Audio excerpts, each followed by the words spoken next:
اعوذ باللہ من الشیطان الرجیم، بسم اللہ الرحمن الرحیم۔ مولانا احمد لاٹ صاحب کا بہت ہی زبردست بیان۔ انسان کتنا مجبور اور کتنا محتار ہے، ہمیں بس دین اور تبلیغ کا کام کرنا چاہیے۔ ہمارے چینل کو لائک سبسکرائب کیجئے اور بیل آئیکن پہ کلک کیجئے۔ کہ انسان مجبور محض بھی نہیں، مختار کل بھی نہیں، تو مجبور ہے تو کتنا اور مختار ہے تو کتنا۔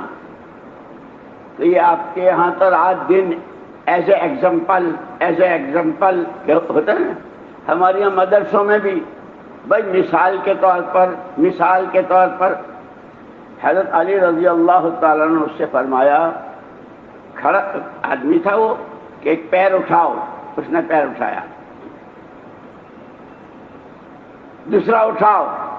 اب مجھے نہیں معلوم اس میں کتنے پہلوان ایسے ہیں جو دونوں پیر ایک ساتھ اٹھا لیں گے۔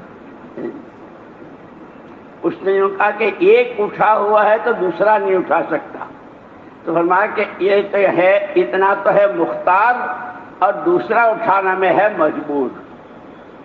یہ سمجھا دیا۔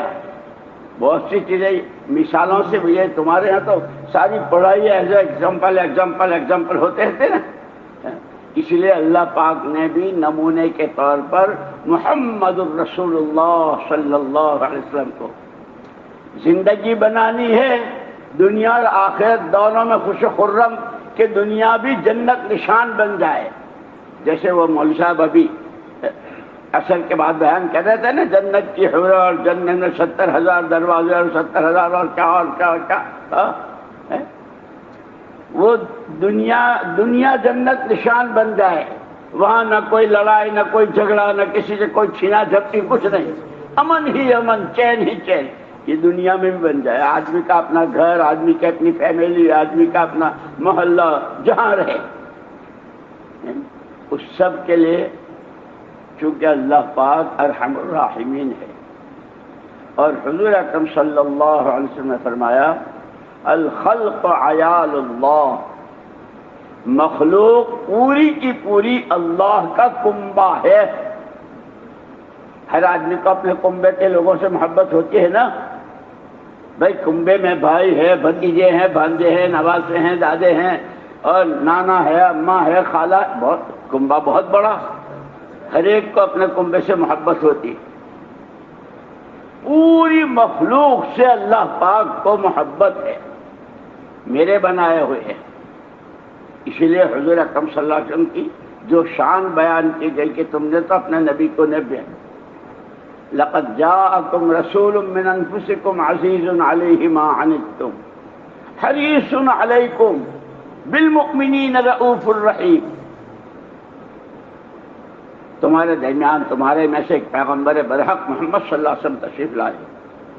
شان ان کی یہ ہے کہ کسے باشد، عرب ہو، عجم ہو، شرق ہو، غرب ہو، شمال ہو، جنوب ہو، پڑھا لکھا ہو، ان پڑھ ہو، جو اللہ کا بندہ اور اللہ کی بندی،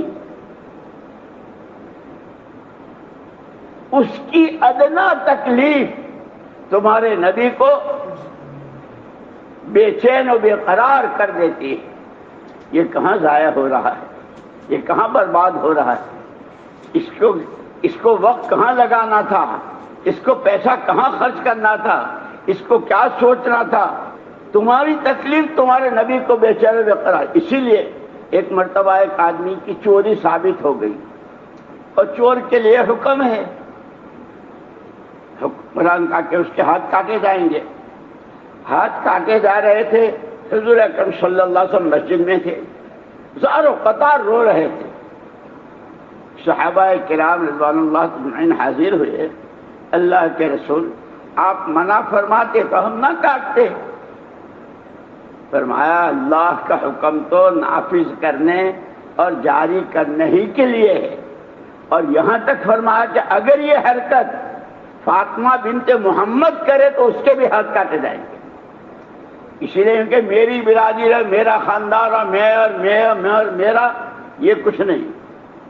تو میرے بھائیوں بزرگوں، جس طرح ہم نے مولانا احمد لاٹ صاحب کی یہ پیاری کارگزاری سنی، تو ہم ڈیلی بیسس پہ پروگرام ڈالتے ہیں اور یہی سب کچھ سنتے ہیں، تو ہمیں بس اسی زندگی کو اپنے حالات عمل میں لا کر دین کی طرف راغب ہونا چاہیے اور دین کا کام کرنا چاہیے، اسی میں ہماری بھلائی ہے۔ جزاک اللہ۔